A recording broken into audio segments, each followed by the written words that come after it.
SCP-078 Object Class Euclid Special Containment Procedures SCP-078 is to be left hanging on the wall of its containment cell and physically unplugged. The sole outlet in the room should be controlled by a switch, which must be left in the off position at all times, unless SCP-078 is undergoing testing. Personnel who enter the containment room should familiarize themselves with the position of the switch so that they can locate it with their eyes closed in the event that SCP-078 is accidentally turned on. Description: SCP-078 is a pink neon sign, approximately 1.5 meters long, that displays the phrase, "Too late to die young." It was initially recovered in the town of South Park in Colorado. Standard Foundation data mining protocols recorded an abnormally high death rate due to starvation or other forms of self-neglect. While powered off, SCP-078 has no abnormal properties and may be observed without effect. Viewing SCP-078 for less than 10 seconds while it is powered on has no effect, nor does indirect observation. Subjects who cannot understand SCP-078 due to a lack of ability to comprehend written English are also unaffected. However, any subject that views SCP-078 for longer than 10 seconds will, when viewing any handwritten piece of writing, occasionally preserve extra sentences. These sentences are not written in the subject's own style, or in that of the surrounding text, but consist of a random style that differs from note to note, and always are phrased as if to assuage the subject's guilt on some matter or decision they feel guilty about.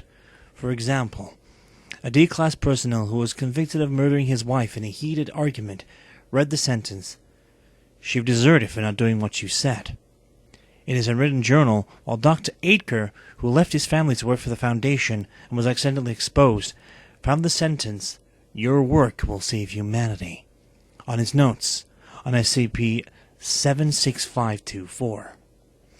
At first, the effect is beneficial, with affected subjects reporting greater peace of mind after exposure to SCP-078. However, the sentences shift from emphasizing the positive consequences of actions to de-emphasizing the negative ones, on a timescale of 1 week. Dr. Foster, 2 days later, found the sentence, "They never loved you anyway," in his personal journal. Moreover, the writing will start giving justifications for acts the subject has never felt guilt over, or which the subject has already rationalized.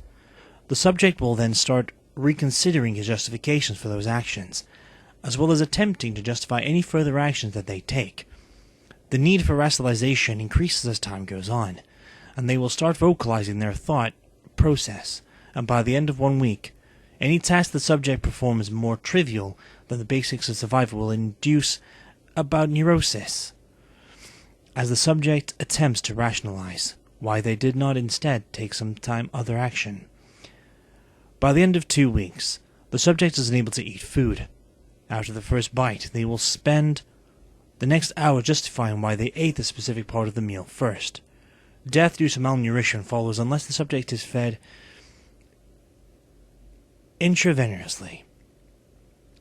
6 D-Class personnel who have reached this stage, as well as 5 researchers who were accidentally exposed, are kept alive for purposes of study and to see if a cure can be found.